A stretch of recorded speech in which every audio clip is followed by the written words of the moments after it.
Hello, my friends. We are on chapter 7 of The Lemonade War.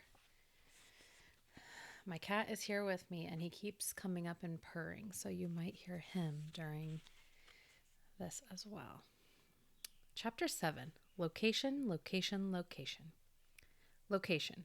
Real estate term that refers to the position of a piece of real estate as it relates to the value of that real estate. Evan was in trouble. So far, he'd earned $47.11, which was more money than he'd ever had in his whole life. But today was Friday. There were only 3 days left. 3 days to beat Jessie.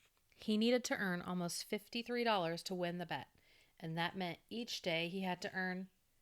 Evan tried to do the math in his head. 53 divided by 3. 53 divided by 3. His brain spun like a top. He didn't know where to begin. He went to his desk, pulled out a piece of paper, his basketball schedule from last winter, and flipped it over on the back. He found the stub of a pencil in his bottom desk drawer, and on the paper he wrote 53 divided by 3 equals... Oops, there it is. He stared and stared at the equation on the page. The number 53 was just too big. He didn't know how to do it. Jessie would know how, he muttered, scribbling hard on the page. Jessie could do long division. Jessie had her multiplication facts memorized all the way up to 14 times 14. Jessie would look at a problem like this and just do it in her head. Snap. Evan felt his mouth getting tight, his fingers gripping the pencil too hard as he scribbled a dark storm cloud on the page. His math papers from school were always covered in X's. Nobody else got as many X's as he did. Nobody. Draw a picture. Mrs. DeFazio's voice floated in his head. She had always reminded him to draw a picture when he couldn't figure out how to start a math problem.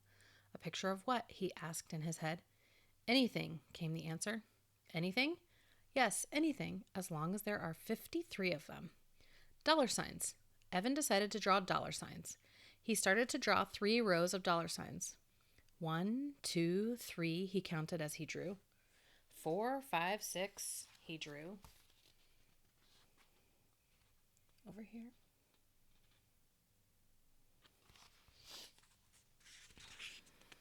By the time he reached 53, his page looked like this.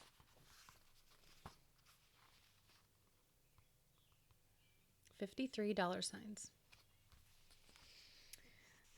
There were 17 dollar signs in each row, and then those 2 extra dollar signs left over. Evan drew a ring around those 2 extras.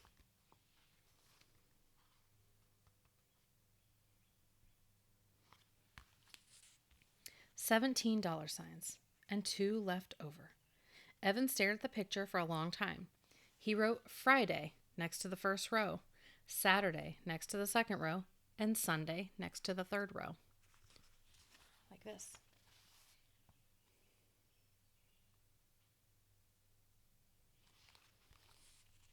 Evan looked at the picture. It started to make sense. He needed to make $17 on Friday, $17 on Saturday, and $17 on Sunday. And somewhere over the 3 days, he needed to make 2 extra bucks in order to earn $53 by Sunday evening. Evan felt his heart jump in his chest. He had done it. He had figured out 53 divided by 3. That was a 4th grade problem. That was 4th grade math, and he hadn't even started 4th grade. And no one had helped him. Not Mom, not Grandma, not Jessie. He'd done it all by himself. It was like shooting the winning basket in double overtime. He hadn't felt this good since the Lemonade War had begun. But $17 a day? How was he going to do that? Yesterday, he'd made $45, but that was because he'd had help and free supplies from his friends. They weren't going to want to run a lemonade stand every day, especially on the last days of summer vacation. He needed a plan, something that would guarantee good sales. The weather was holding out, that was for sure. It was going to hit 95 degrees today, a real scorcher. People would be thirsty, all right.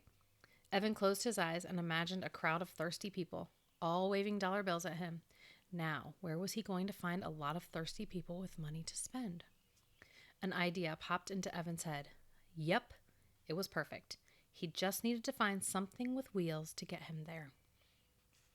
It took Evan half an hour to drag his loaded wagon to the town center, a distance he usually traveled in less than 5 minutes by bike. But once he was there, he knew it was worth it. It was lunchtime, and the shaded benches on the town green were filled with people sprawling in the heat. Workers from the nearby stores on their half-hour lunch breaks, moms out with their kids, old people who didn't want to be cooped up in their houses all day, high school kids on skateboards sloshed by, preschoolers climbing on the life-size sculpture of a circle of children playing Ring Around the Rosie. Dogs lay under trees, their tongues hanging out. Pant, pant, pant. Evan surveyed the scene and picked his spot, right in the center of the green where all the paths met.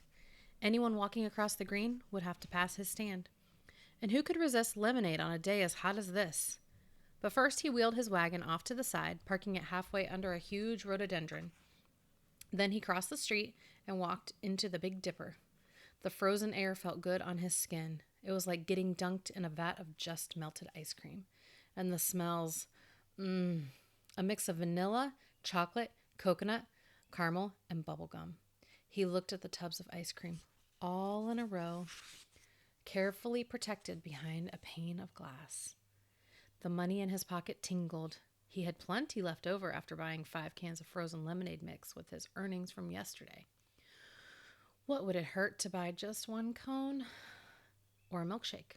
Or maybe both? Can I help you? Asked the woman behind the counter. Yeah, said Evan. He stuck his hand in his pocket and felt all the money. Bills and coins ruffled between his fingers. Money was meant to be spent. Why not spend a little? Evan could just imagine how good the ice cream would feel sliding down his hot throat. Creamy, sweet, like cold, golden deliciousness. He let his mind float as he gazed at the swirly buckets of ice cream. The sound of laughter brought him back to earth in a hurry. He looked around. It was just some girls he didn't know at the water fountain. But it had sounded like Meg and Moriarty. Can you please tell me how much a glass of lemonade costs? $3, said the woman. Really? Said Evan. That much? How big's the cup? The woman pulled a plastic cup off a stack and held it up. It wasn't much bigger than the 8-ounce cups Evan had in his wagon. Wow, $3. That's a lot, said Evan. Well, thanks anyway. He started to walk to the door. Hey, said the woman, pointing to the ice cream case. I'm allowed to give you a taste for free. Really? Said Evan. Then, could I taste the strawberry slam? The woman handed him a tiny plastic spoon with 3 licks worth of pink ice cream on it. Evan swallowed it all at once. Back outside, he got to work. First, he filled his pitchers with water from the drinking fountain. Then he stirred in the mix. Then he pulled out a big blue marker and wrote on a piece of paper, $2 per cup, best price in town. He barely finished setting up when the customers started lining up, and they didn't stop. For a full hour, he poured lemonade. The world is a thirsty place, he thought, as he nearly emptied his 4th pitcher of the day. And I am the lemonade king. Later, Evan would think of something his grandma said. Pride goeth before a fall. When Evan looked up, there was Officer Ken, his hands on his hips, looking down on him. Evan gulped. He stared at the large holstered gun strapped to Officer Ken's belt. Hello, said Officer Ken, not smiling. Hi, said Evan. Officer Ken did the bike rodeo every year at Evan's school. He was also the cop who had shown up last fall when there was a hurt goose on the recess field. Officer Ken was always smiling. Why isn't he smiling now, Evan wondered. Do you have a permit? Asked Officer Ken. He had a very deep voice, even when he talked quietly like he did now. You mean like a bike permit? That's what the rodeo was all about. If they passed the rodeo, the 3rd graders got their bike permits, which meant they were allowed to ride to school. No, I mean a permit to sell food and beverages in a public space. You need to get a permit from the town hall and pay a fee for the privilege. Pay the town hall to run a lemonade stand? Was he kidding? Evan looked at Officer Ken's face. He didn't look like he was kidding. I didn't know I needed one, said Evan. Sorry, friend, said Officer Ken. I'm going to have to shut you down. It's the law.